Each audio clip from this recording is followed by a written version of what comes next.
Hi there, everyone. It is now 5 p.m. EDT on the dot, and so we will get started with our closing. Well, a huge thank you to everyone who has made this summit a huge success. We've had more than 600 people participate from every continent and over 100 countries around the world. We'll be sharing those stats shortly, and you should see screen. And so from what we've gathered, we've had about 1,167 registrants, 53.7 of which were men, and 44.9 were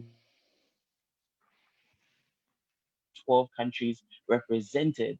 And we've had 112 Zoom participants on day one. Chaimae, would you like to go through some of the other stats that we have on the screen for those that are watching the closing ceremony? Yes, sure. I'll be thrilled. So we had 28 hours of brainstorming, skill building, and panel sessions. We had 16 hours of simultaneous translation in English, French, and Spanish, and of course, some tired translators. Thank you guys so much. You really made this summit truly inclusive throughout your big work and your participation. We had more than 4,000 views on Facebook, and the numbers are increasing indeed. So shout out to everyone watching us on Facebook, not just attending the Zoom sessions. And of course, the highest attendance had been more than 100 participants in the opening ceremony.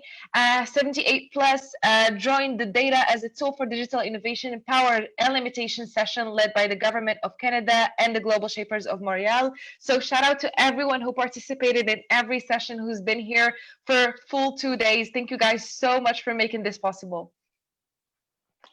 I think this is an amazing reflection of what is possible if you're willing to use digital media to your advantage to host such a digital summit that we've just experienced over the last few days.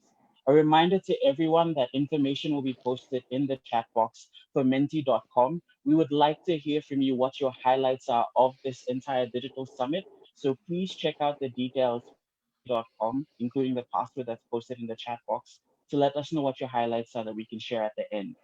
Also, a reminder to check out our participants map again to get a sense of whose voices we've heard and connected with.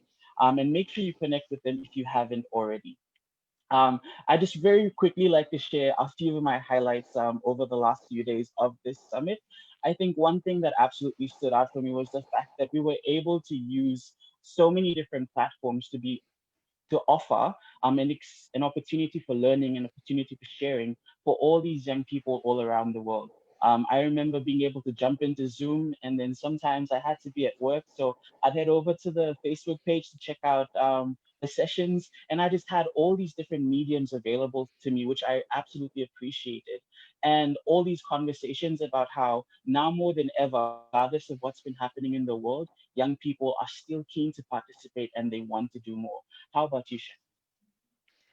I really share the same views with you, Dagia, but at the same time, one thing that was so amazing for me is that all the way from Papua New Guinea to Morocco to Jordan to Ghana, all of us as young people share the same challenges, but also are eager to make change. It's so beautiful to how everyone has been focusing on intergenerational dialogue, has been focusing on finding solutions to break the digital divide, has been focusing on creating more open civic spaces. And I'm so empowered after these 2 days, and I'm so looking forward to partner up with so many of you around the world to be able to bring change.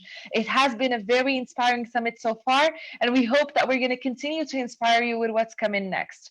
So let us know what were your favorite moments of the summit through the chat box, but also through the menti.com. We'd love to know your highlights, and we're definitely going to go back to them afterwards. We'd like also to thank again our partners for this event: Open Government Partnership, Accountability Lab, Restless Development, and the Government of Korea for their incredible support. Without you guys, this wouldn't have been possible at all. So thank you so much for being part of this. Now we'd like to wrap up the summit with a conversation with Sanjay Pradhan, the CEO of the Open Government Partnership, and Maria Baron, the co-chair of OGP this year, and reflect on what all of this means.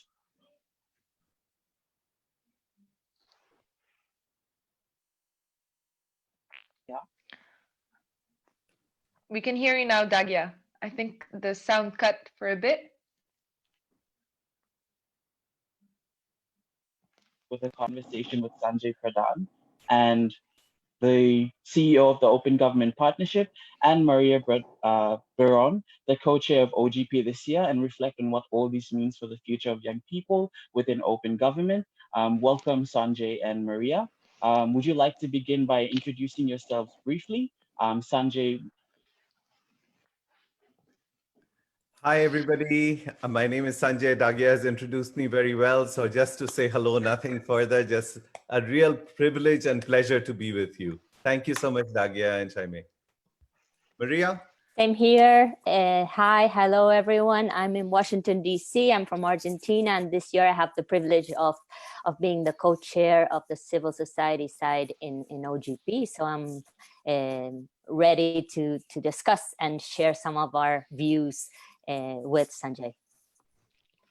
Awesome. Thank you both so much for accepting our invitation and for being part of the discussion today. It is very important to have your voices and to have you support young people through the summit. So the first question I would like to ask is directed to both of you, actually. Maybe we can start with you, Maria.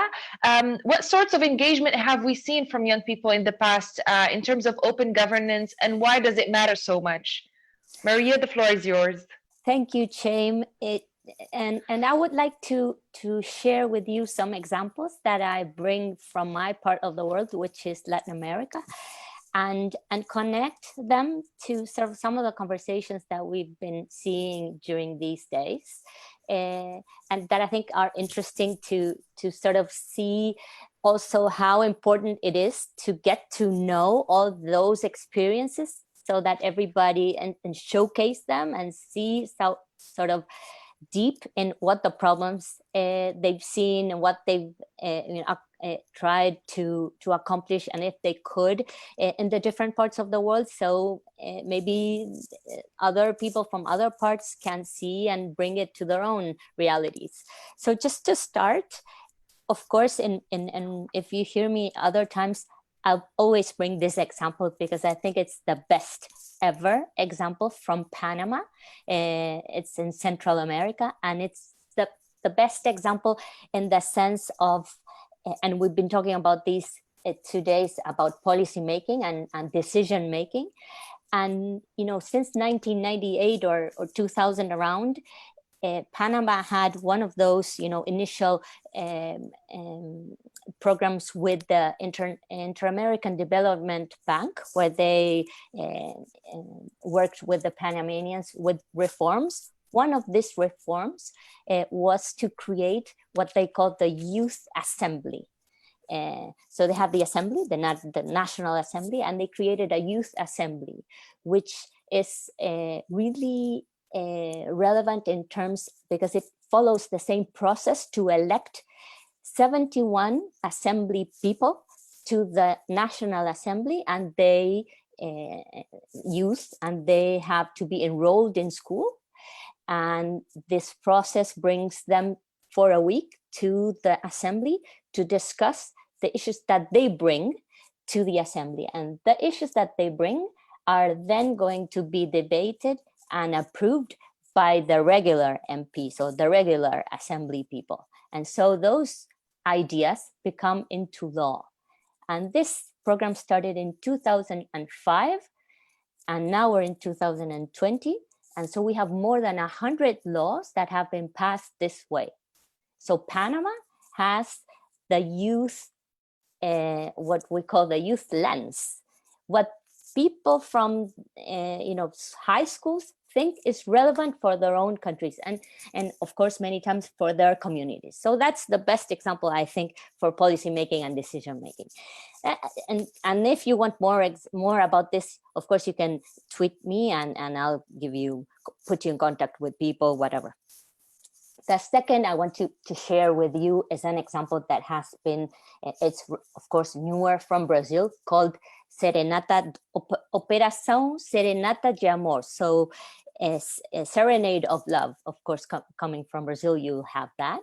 And it's a sort of a group of tech enthusiasts that created a robot using AI to monitor and find sort of suspicious reimbursements that the MPs bring, they have to use using their budget. And so only in the pandemic, they have found 629 suspicious reimbursements from 215 members of the parliament. So that example for me is for and we've talked about, or you've talked about this today, about being a change maker. I think that is being a change maker, using the digital tools and the and the technology available to be a change maker. The third, and I think it's a more philosophical one, and it's about moving boundaries. Of course, Chile. I'm sure you've seen this week and the past 2-3 years, how the youth have pushed boundaries about what they see as injustice and what they don't like, and how they have managed to bring their views and their debates to the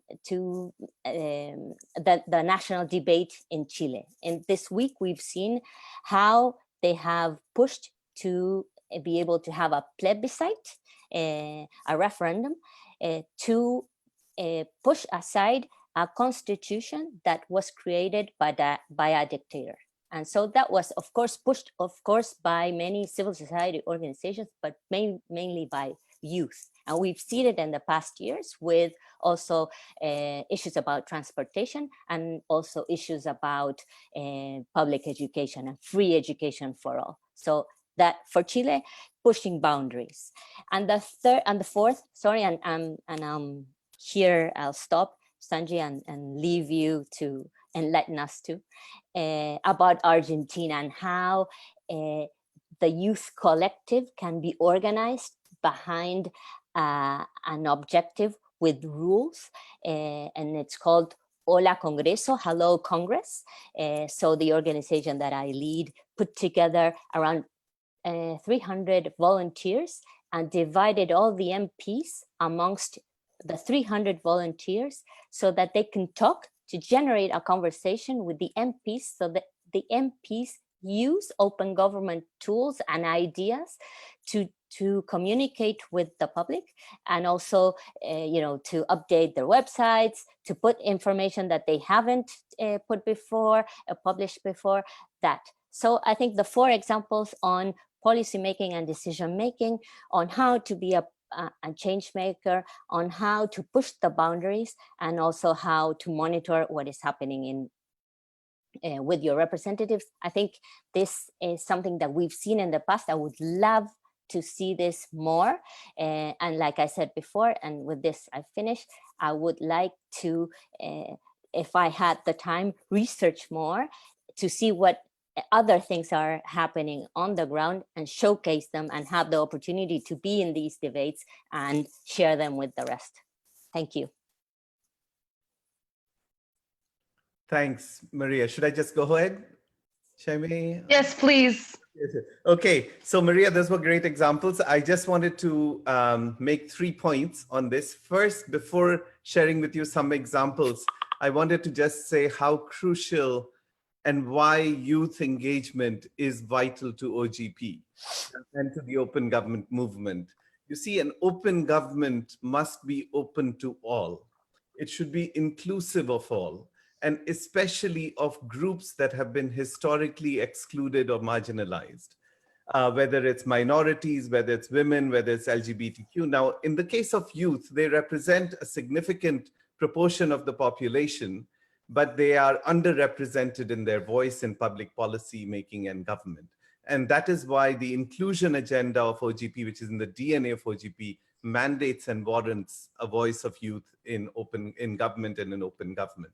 The examples, though, so that's the first point. The second point is the examples that Maria gave are excellent, particularly, and rather than repeating some of the similar thoughts I had, gave a very good set of examples, whether it was Panama or the examples with MP, on how the youth can influence policy making, how they can actually influence decision makers. Let me share with you a few examples I find very inspirational, which are more downstream.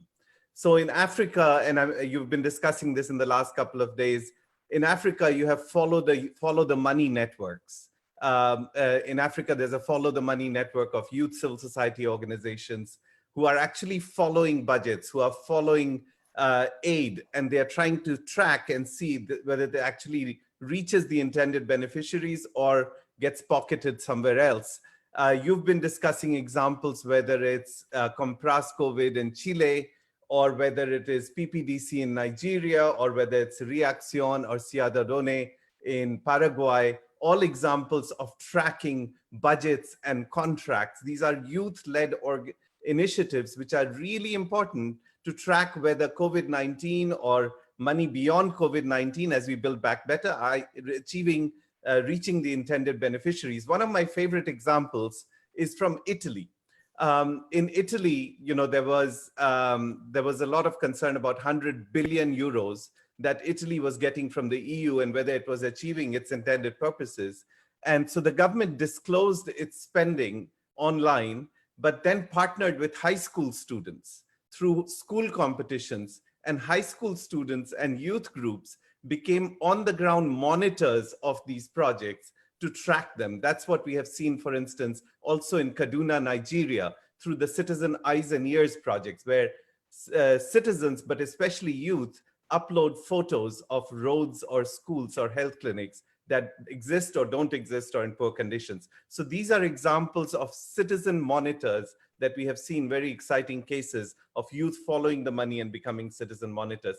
The last point I would mention is that while these are examples of what youth can do for open government movement, the open government movement can also be very helpful for youth in being a platform for them to articulate their pain points and responding to them. And the example I'll close with comes from Tunisia. A few years ago, shortly after I had joined OGP, I visited Tunisia to do a cabinet workshop. And the cabinet ministers their number one preoccupation was youth unemployment, associated crimes, and radicalization and terrorism of youth, which was a big concern. And one of the things I discussed with them is that the root of a lot of the problems of violence and radicalization comes from grievances and exclusion that youth face. And therefore, the solution has to be in terms of inclusion and giving youth a voice. That led to a commitment in the OGP action plan in Tunisia around youth engagement. And what that commitment did is that it gives an e-platform where citizens, youth can actually articulate their pain points, and government response. Youth give feedback on selected public services and government response. One particular example was that young youth entrepreneurs, and you've discussed this, that youth are involved in SMEs and so on, they felt they needed a PayPal system for their small businesses. That was the specific little ask. And the minister agreed to respond to that through the OGP platform. So this is an example of how youth can, OGP can be a platform to amplify the voices of youth, listen to their pain point and respond. Ontario has a similar commitment and so on. Let me stop here, back over to you guys. Thank you, Sanjay and Maria, for your answers and these examples of what young people are doing. And I really like that answer from Sanjay about how we can also see OGP as a platform for young people to utilize in terms of pushing for initiatives that they're passionate about. And so just to connect us on to our next question, the last few months have changed a lot in terms of what young people can do in terms of their engagements, their advocacy, and obviously we know that's because of the COVID-19 pandemic. And so going forward, what are the gaps and opportunities in terms of open governance that young people can move towards to ensure that we build back better after COVID-19? And I think we'll start with Maria again, just because Sanjay, you just had some time to speak, so we can give you a moment to think about the answer. Thank you. Thank you, Dagia. I would say I make it shorter this time. I would say two concepts, if I can, around to answer your question. The first is, I think, if I can say anything about these days of conversations and what I originally think about the opportunity for youth, is the first, impose an agenda. So push the boundaries of an agenda, challenge the status quo that we have today. And how to do that, you've shown in many parts of the world that you have the capacity, that you can bring the new ideas, the how of making those ideas a reality. And especially, I would say, you have a real clarity, and we don't, as another generation, of what is not working. And so that, to voice that, is really, really relevant. And that really moves the boundaries of a new order, or of a new world. And connected to that, and not to use the same word, I would say that, so the concept, sorry, of connection. So the ability to connect, and connect with who, and I think, this idea of the youth and the elders and those buckets, I would say that the youth have the key to connect with others, other generations, other communities, that can really make change more powerful. Because by in itself, a specific community maybe lacks, I don't know, in the case of youth, maybe in some cases lack the experience, or in some cases the technical knowledge, like, for example, for policy making, that technical knowledge of evidence, or sometimes the knowledge of what hasn't worked, really needs to be together with that, what I was saying, the new, with the new ideas of the creativity of doing it differently. And also in that concept of connection, I would say connect with other initiatives that are going on in other parts of the world with youth, and also connect, sort of make the effort to connect the local and the global. Every sort of stage has its good things to add to a specific problem or a specific debate. And I think you have the ability, also the technical ability, to do that. Maybe we haven't been as successful. I don't know if, Sanjay, you agree.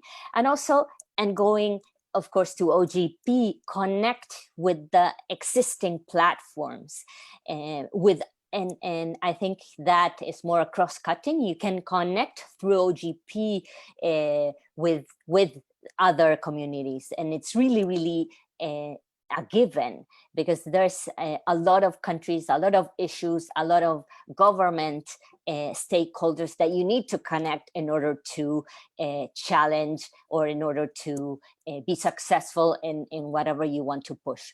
So I would stick to that. Super. Let me just quickly follow on Maria's very good points to say, in terms of gaps. So let me point out two specific big areas of gaps where youth could really help us. The first, I would say, is around COVID-19 stimulus and safety nets, and transparency and accountability around that. That's, Dagia, you mentioned that in your question.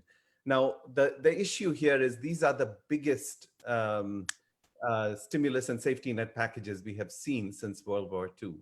And when so much money moves so fast, there's a big risk of corruption and mismanagement. And yet millions of lives and livelihoods are at stake. So where I think we really need youth groups to focus on is this area of open budgets, open contracts, open aid. And here, a number of countries have made commitments on paper. 70 governments are pushing for opening contracts. Another commitment, lot of countries are moving on open budgets.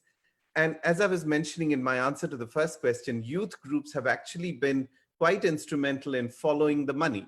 The Africa Follow the Money Network, the Paraguay example I was giving, or the Chile Compras COVID, or the PPDC in Nigeria. What I would say is that the gap here is to ensure you continue at it, but expand it to more countries. Make sure you're following the money, following the budget, following contracts, and continue to call out when the money is being misused, we will help put spotlight to this. We are also partnering with a lot of multilateral institutions like the World Bank and the IMF.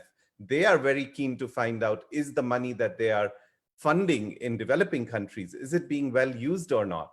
So if you can continue this work, deepen it in terms of following the money, following budgets, following contracts, to track corruption and report violations, you will amplify the voice of those who don't have a voice, and we will help amplify your feedback. So just credible implementation of these open budgets, open contracts, open aid, continue to do that work, broaden to other countries, and deepen into implementation. The second and final area, in the interest of time, I'll just mention one more, but any of you have other ideas or want to discuss with me, happy to hop on to a call after this. The second area I would say is an area which is now upcoming in OGP, where I really, youth have been in the forefront, for instance, of the Black Lives Matter movement in the US. They have been, and they sparked global protests elsewhere. And along with COVID, there has been a spotlight on the crisis of inequality. And within inequality, both income disparities as well as racial injustice, which we have seen in the US, but we are also seeing cases of police brutality in the case of End SARS. Now, this is an area where youth have championed, they've been on the forefront of it. Where I would say there is a gap is that when you look at the problem of inequality, including its multiple dimensions of race, gender, sexual orientation, whichever dimension, income, whichever dimension. And when I map that to commitments in OGP, action plans, I think there's a lot more we can do. And this is not just downstream monitoring of following the money as an anti-corruption of COVID. This is a question of getting more commitments from governments to tackle income inequality, to tackle gender equality, to tackle racial justice. So I would invite youth to join forces in turning their activism into action through OGP action plans in this area of equality, racial justice, gender equality. We are moving forward, but we can do more in that area as well. So that is I'm just mentioning two gaps in the interest of time, one around implementation, one around actual commitments in this area. Back over to you guys. Thank you guys so much for your answers. And it's really interesting how you guys view us as a catalyzer of change, how you can see us as a help or a hand in implementation of the big commitments around OGP. And I really feel like it's very interesting how, Maria, you said, we as young people know what is not working, so we're more likely to help you with what is working. However, the future is very ambitious. We'd like to achieve so much, and would love to know from both your perspectives, how can we do that? What are the skills, the strategies that we can use? What do you think we should actually arm ourselves with for us to be able to achieve that future that we're all aspiring to achieve? Maybe we can start with you, Sanjay, this time. Sure. I think, so this is a really important question in terms of tactics. How do you go from here to there? I think that where youth movements and social movements of youth have been really important, whether you look at climate or corruption or racial justice and so on that we were just discussing, you have been great in putting a spotlight on the issue. You have the collective energy, the vibrancy, the dynamism. I think what we need to ask ourselves in next steps is what happens after that, after you've put the spotlight on the issue. How do you turn your advocacy into action and results? And this is where I would argue that OGP can be a very helpful platform for you to use. And I'll get into how you do that. Because in OGP, you have government on the other side of the table. And the requirement of OGP is that government works with citizen groups, whether it's youth groups or civil society organizations on the other side of the table, to co-create concrete action plans. So if you have government on the other side of the table and you're passionately advocating on certain issues, you actually can leverage OGP to turn that activism and advocacy into action. Next year is a vital year for OGP. We will have, due to the pandemic, we have 2-year action plans that government and civil society groups do. Next year, because of the pandemic, more than 100 national and local governments will be co-creating their action plan. So I wanted to invite you to engage with the OGP platform in the context very specifically of these 100 national and local action plans that are being co-created. So if you're passionate and you have a youth group involved in one country, we can help connect you to that process. I would say a very practical way to proceed is to partner with civil society organizations that are involved in these OGP platforms. For instance, some of our leading partners who have been involved in this summit, whether it's Restless Development or Accountability Labs, these are really good partners to guide and be the voice in the co-creation platform. So partnering with them or directly engaging, these are some ways in which you can actually concretely turn your activism and advocacy into action, reforms, and results. So that was the specific suggestion I had. Engage with the OGP action plan, partner with civil society organizations that are involved in these action plans, articulate your asks, and get them to get government to make those to take those actions. Back over to you. Okay, so I have my three sort of ideas to share. The first, I think, if I can say one more thing as a recommendation, maybe sort of embody the role of agenda setters. So you have proved, and the youth have proved that they can do it more, embody it. And while doing that, my second point is, and maybe I'm trying to say it right so that it's not confusing, but in the argument to be more inclusive about youth, do not let that sort of slot of inclusiveness to compete with other minorities or with minorities. So bring the issue. We always say, OGP has a steering committee that is composed of 11 members. And there's always the discussion about who are those 11 members. What constituency should those 11 members represent? And the youth, and we've had this conversation many times, is a cross-cutting one. So if you bring the agenda, I think it's better than if you bring that to your youth. And so to transform that into a better or more or a better selling point, so that you are at the table, because you need that. But it's better to be youth and to bring, I don't know, climate change, local government reform, corruption, whatever. It's my view, and it's sort of a consequence of many of the discussions that we've had within OGP.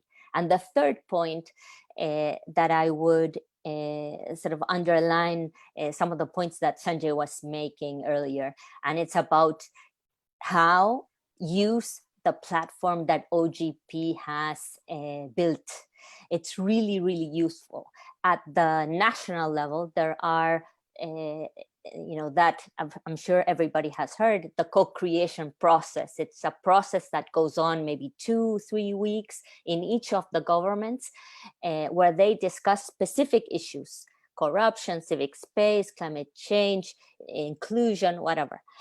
Be in those processes. Make the effort to go physically. If in pandemic they don't do it physically, be there. Bring that change maker and creative minds that you have, because that's the key moment where the governments will take those ideas and transform them into a commitment. Then we have, of course, the issue about the implementation, that not only in OGP that the implementation is difficult, but also the governments. The governments have that sort of difficulty in implementing ideas and implementing laws too. But that's another story I don't want to go into, because I'll be all day. So those three things. So be the agenda, do not compete, and use OGP as a platform. It'll be good. and now, like Sanjay was saying, but just one more thing to end. There are around 60, I think, local governments that have just joined OGP this year and that will be co-creating. That is a huge transformative moment for us, for this community in 2020 and 2021. If you are there, if the youth is there, it will be a change maker, I swear. Thank you. Thank you very much, Maria and Sanjay, for those answers. And so what we've also done is we've given the opportunity for participants to be able to pose questions as well. And so we have a few participants' questions that we'd quickly like to ask. And I guess in the interest of time, the first one I'm going to direct to Sanjay to answer. And this first question actually comes from Kamis in South Sudan. And the question is, how does OGP plan to partner with youth organizations in the future? And I guess as the CEO of OGP and really knowing what the future holds, are there any plans to really partner with young people and youth organizations? Sanjay. Yeah, I think I would just mirror my answer in the previous question to say that, I think it'll be really good to, as we roll out these 100 action plans, for youth organizations to actually join forces in the co-creation process. So one way of looking at it, how we can work with youth organizations and how youth organizations can work with us, is that OGP has two parts of its action planning process. One is in the co-creation of action plan, where government and civil society work together. And the other one is in implementation. So in the co-creation process, what I would urge is that we have, for instance, as I mentioned, 100 national and local 100 national local action plans coming up in 2021. It would be very good to partner with the youth organizations inside some of these national and local governments where they are active and where they want to advance issues. And once again, doing it with CSO partners, if you don't have enough capacity on the ground, is one way to do it. On the second dimension, which is on implementation, I think on implementation, that's where something like the Follow the Money network or monitoring contracts, monitoring budgets, or monitoring commitments, whether it's on racial justice and so on, that would be the way to go with youth organizations, being a partner in implementation. Back over to you, Dagia. Should I go? I actually have another question for you, Maria. And this is a question that comes to us from Gofason from Liberia and Gabriel from Sierra Leone. The question says, governments seem to be dominant in OGP, and governments are cracking down on the space for civil society to operate, often brutally. What can OGP do to influence governments if civic space is closing? Thank you. That's a nice question because it's a part of course, everyday conversation within OGP. So just to part the answer. The first is that to be able to be a member of OGP, there are a certain criteria.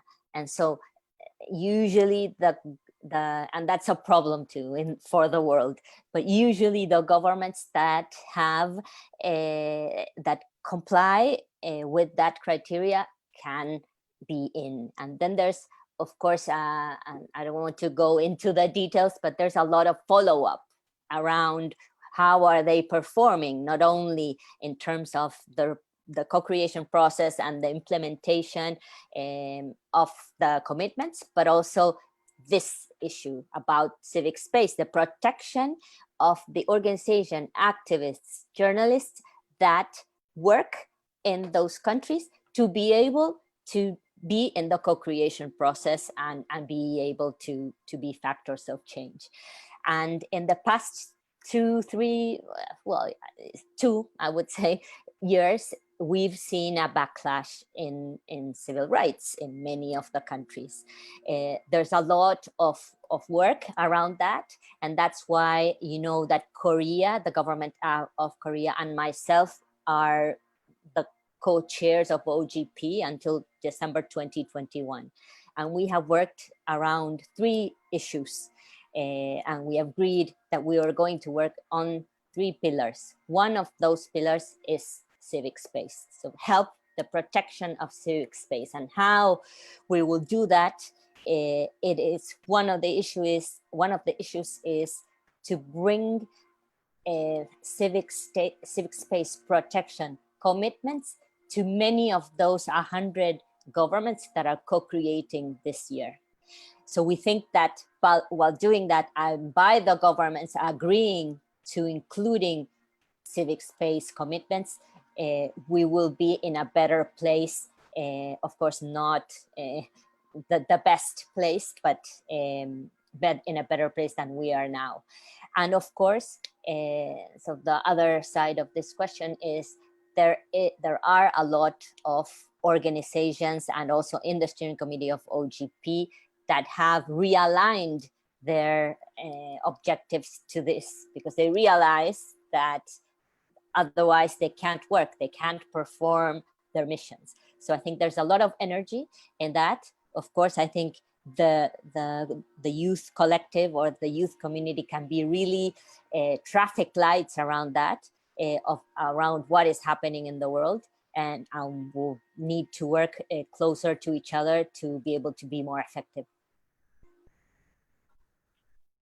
Thank you so much, Maria. And I think we've gotten to the end of our time together in terms of questions and this discussion. But very quickly before we let you both go, we have one final question, and that is, what one piece of advice do you have for young people that want to support open governance in their countries during the pandemic and beyond? So a final short answer to this question, and we'll start with Sanjay, and then we'll hear from Maria, and then that will be the end of this discussion. I would say keep your passion going for open government. There are many areas you will find as to where you can devote your life's energies to. The open government idea is to ensure that governments truly serve their citizens rather than themselves. We really need youth to be continuing to be agenda setters, as Maria said, in pushing for open government, but turn that passion into activism by leveraging the OGP platform. That's what I would say. Thank you. And around the same lines, I would say keep participating, but keep the creativity on and up. Show us, teach us how to do it, and don't take no for an answer. Even if the no comes from us, from other organizations, from OGP, don't take no for an answer. Move the barriers. It's for the good for everyone. Awesome. Thank you, everyone. So passion, participation, creativity, in short, youth power are the key words to keep in mind at the end of this beautiful summit. Thank you again to all of you who have joined us over the past 2 days. This has been truly an incredible opportunity. These issues are definitely more important than ever, and we need to make sure that youth voices are heard as part of the solutions we currently face. Business as usual isn't possible. We have to transform the ways that our governments manage change. And this summit has generated so many great ideas for the process. So thank you so much for being part of it. So what happens next? We've had an amazing summit. Where do we go from here? Look out for follow-ups from us in the next few weeks with session recordings, ideas, and details of the next steps and more. And from here, the OpenGov Youth Collective will only grow and improve, and we would love for you to be a part of it. You can sign up by dropping us a line on email, address in the chat box, and by being in touch with at Accountability Lab on Twitter or through the Accountability Lab Facebook page. And I think just before we go, we have to share those mentee responses real quick, Chaimae. Definitely. That's what I was going to next. We're so looking forward to hearing your highlights. So we have diversity of ideas, backgrounds. The summit highlight has been fantastic. I'm hoping to participate once again. So many countries represented. I love it all. The music, activism, and youth power. Shout out to Katie for making that happen. Seeing young people like me leading the conversation. The organization that well coordinated. Seeing young people like me, again, leading the conversation. We have the project young people are handling, facilitating a session, interacting, and identifying things to do. Diversity of people. So we have quite great answers. Thank you all so much for making this happen. And thank you so much for your participation and for your feedback. And of course, we'd love to hear more of that. So any additional thoughts on how we can improve the Youth Collective are always welcome, and how we can improve definitely summits like this. We'll send a feedback form by email. So stay in touch with us in the meantime if we can make any additional connections. And thank you again, everyone, for making your voices heard. Thank you for sharing your ideas. Thank you for being such an amazing partner throughout the 2 days.